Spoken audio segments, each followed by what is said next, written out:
Welcome to Firehouse Fishing Company. My name's David Varney, professional firefighter and your host. And in every one of our episodes, we'll be visiting firefighters from across the country to talk about our shared passion for firefighting and fishing. We're gonna drop right in, check out their firehouse, and then we're gonna head right out to their favorite fishing hole. If you like our show today, hit the subscribe button down below. But for right now, kick back and enjoy an episode of FFC. Have we got an epic day for you? We're riding with Chicago's finest from the west side, Engine 95, Truck 26, Ambulance 11, and Battalion 18.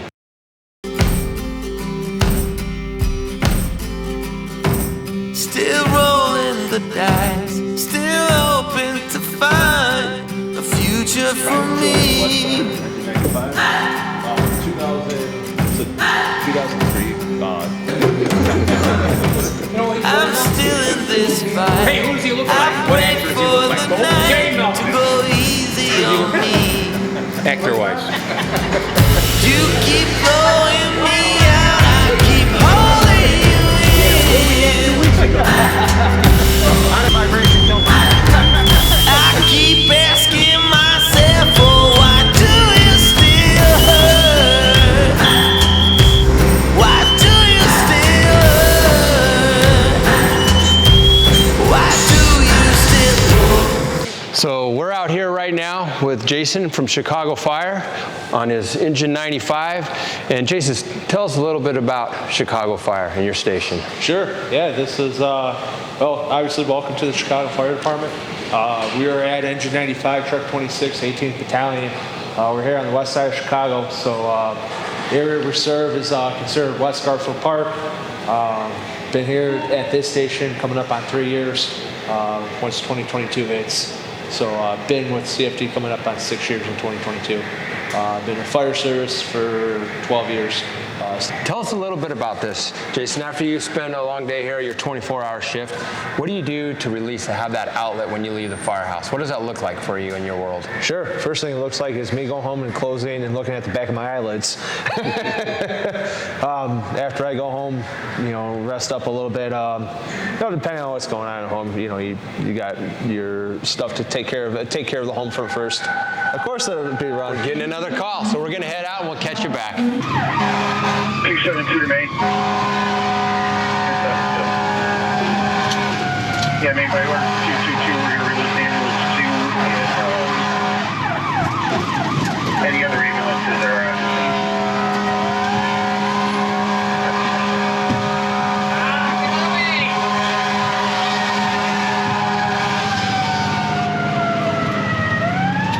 So when you go out fishing, we talk about it, obviously in the firehouse, you run a lot of calls, and over the years, you see a lot of stuff. Oh, yeah. And is that your outlet, or talk to me about how it is your outlet? Sure, yeah. The outlet itself is fishing. So when I go fishing, most of the time I'm chasing after bass, predominantly smallmouth and largemouth bass. Smallmouth grow more in size in these areas than the largemouth do. So one of my favorite places to fish is Lake Michigan. And a little back, going back a little bit, growing up, the water has always been a special place for me. I grew up going up to a lake. We have a lake house in Michigan, so I was always on the water out there. And just something about the water was tranquil, calming, and then that pursuit of chasing after those big fish. Well, when you're on the water, though, it's kind of just you, the water, and yourself. Cool. But you also get that decompression of not having to worry about what's going on here till you come back here. That's right. And letting all that stuff that's happened here just go out on the water. And so you would say that's your outlet? Absolutely. It's almost like a self-reset is what I call it. Yeah. It gives you that reset, so when you come back to the firehouse, you're on your A game. Right. And that's just not just only the firehouse, but that's also when you're going back to your spouse, when you have kids or family. Unfortunately, if you've never done this job or know anybody who's done, even if you know somebody who's done this, you're not really going to get it fully all the way. Exactly. You have to take that self-care in order to be good for everybody, not just here, but everybody in your life. And that's how fishing helps you through it in that manner. Very well said. You know, if you were to tell, our people out there, what would you say is some good advice for the firefighters? No matter if you're working from, the West Coast to the East Coast, what does that look like in your eyes? Sure. Biggest thing is that I would say personally, and I've mentored to a lot of firemen throughout my career.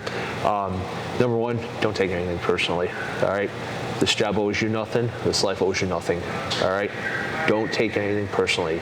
Try to leave it better than what you found it.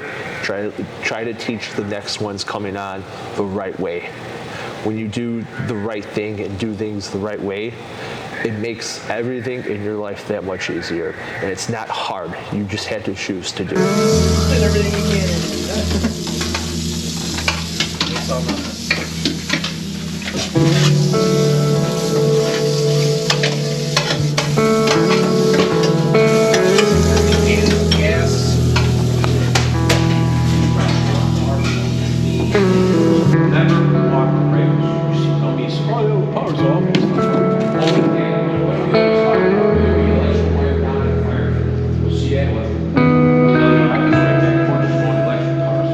Get it to that window, make it as push, you can climb out.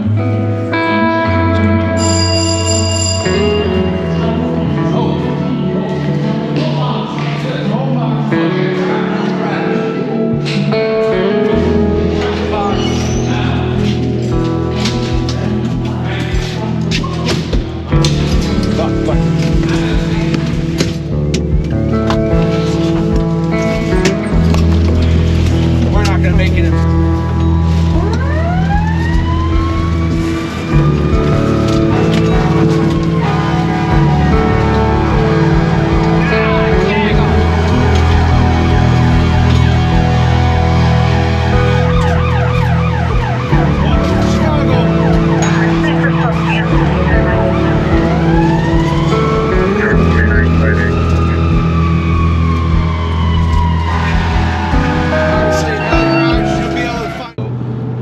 Steelheads is what we're looking for today. Right on. We're gonna get into them. It's gonna be good weather.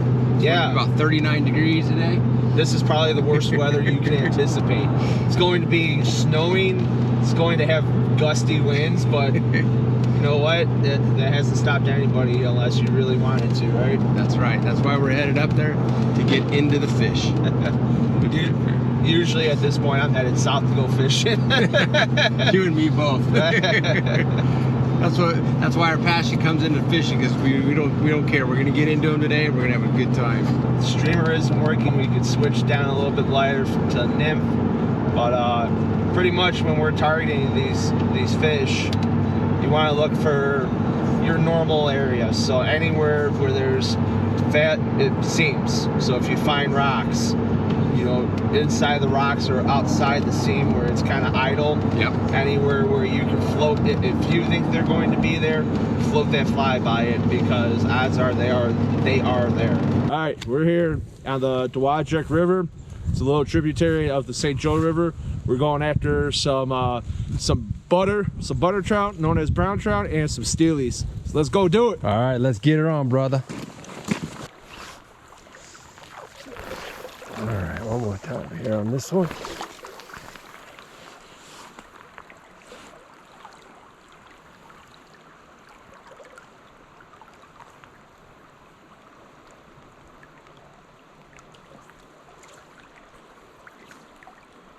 How much action do you give it? Because you also don't want it, you want it to look as natural as possible. Like a fly's pretty simple. Once you start, finding out what kind of flies are hatching, whether they're caddis flies, mayflies, you match the hatch, and pretty much all you gotta do is throw it, and it's a 50-to-1 chance that's what it's gonna be. You don't really have to do much more than just get it to land. And it's more, that's where like your wrist technique comes into play, because you need to land gently. So that's where fly and the aerodynamic comes in. Running streamers, it's just making it look like a bait fish and knowing where to throw.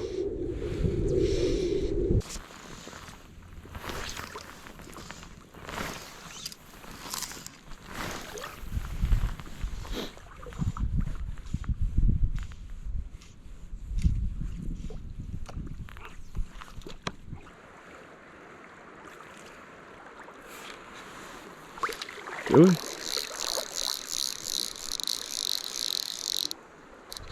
He ain't running. Oh, is he? Nope.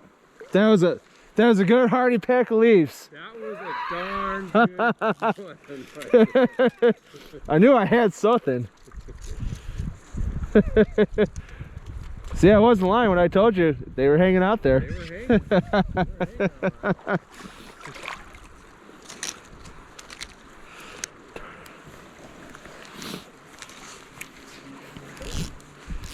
Take two. Let's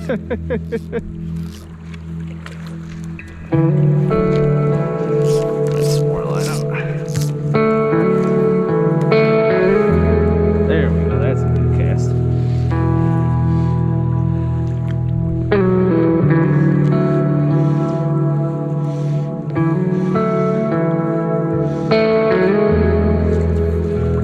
There again.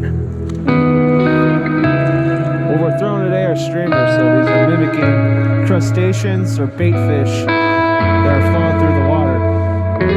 Jason and I did not catch any fish on this day.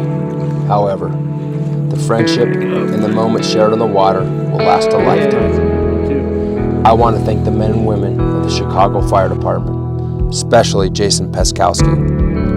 My hope is that every firefighter has a passion to pursue outside of the firehouse.